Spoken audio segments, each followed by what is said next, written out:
but I'm going to kick off by sharing a story. And this is from the 70s, 1972, and it's about Eastern Airlines Flight 401. And this is from a book by Matthew Said called Rebel Ideas, which is an incredibly interesting book, and this is one of the stories that always sticks with me. So there was an aircraft. It was flying across the US, and it was going to land in Miami. And as it was kind of descending, it went to put its wheels down, and a light came up on the cockpit. And the captain was saying, "Oh my God, why has this light come up? It's a warning. Is it an issue with the actual light? Has it meant that the wheels haven't come down? What's going on here?" And he got very, very fixated on the light. And what was actually happening while he was fixated on the light is that the altitude of the plane was getting dangerously low. But the first officer and the in-flight engineer didn't really have the nerve to say to the captain, "Actually, you're focusing on the wrong thing. We're actually getting really kind of dangerously low when it comes to our altitude." And there's recordings from inside the cockpit, and they've heard many times these people saying, "Oh, I think perhaps we need to look at this," but no one really calling out the captain and saying, "You're focusing on the wrong thing here. We need to focus on the altitude." And by the time it was actually he was made aware of it, the altitude had got so low that the plane crashed and 100 people died.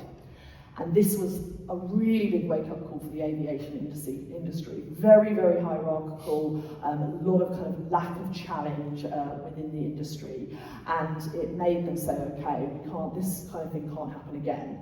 Let's test a similar situation in flight simulators to make sure that this is a one-off and this doesn't happen regularly." And they found that every time the same thing happened, the first officer would not raise to the captain. They say to the captain, "Okay, pretend that you're really focused on one thing, even though there's another issue happening, and let's see what happens." And they found that the first officer would never raise it with the captain, and the conclusion was the first officers would rather die than challenge their superior officer. And they thought, well, we really need to see what we can do to be able to challenge that, because we want to be able to improve safety across aviation. And even when you have the best systems in place, if people don't feel able to speak up, then safety, if they're too afraid to speak up, then safety, just the system isn't going to be enough.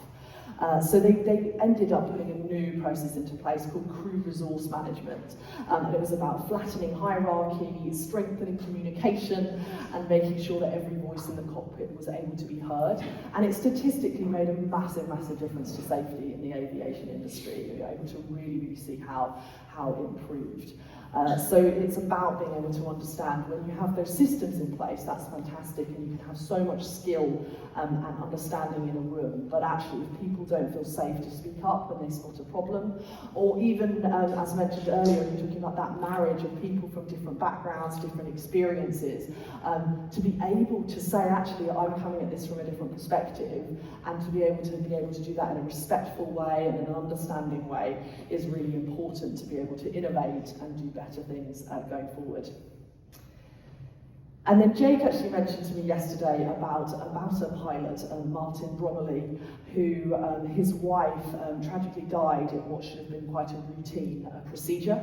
And this linked really nicely to the point I was making about the aviation industry, is that it wasn't due to a lack of clinical expertise, it was actually down to a lack of people feeling able to speak up, and the human factors and the communication issues that came with that.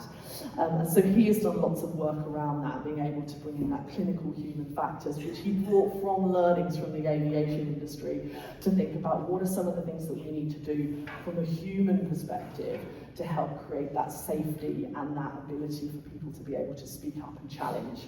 Because those non-technical skills are just as important when it comes to performance, and hierarchy can often be, it can cause more risk when people feel unable to speak up. Another example is with NASA. They were launching a rocket into space. It was the first civilian being launched into space. She was a school teacher. And a lot of people who were more junior in the organisation had noticed some issues, and they were raising issues and saying, oh, we need to relook at this, we think that there's some safety issues here, and they kept getting shut down, told actually no, you're too junior, there's nothing wrong here, and then they stopped speaking up entirely because they felt that it was risking their job, they were thought of as troublemakers, so they stopped talking about it entirely, and then actually when the rocket took off, it exploded as it took off. So there's that real impact when people don't feel safe to be able to speak up and speak out about things when they see a problem or they see a risk. So that's where psychological safety really comes into play.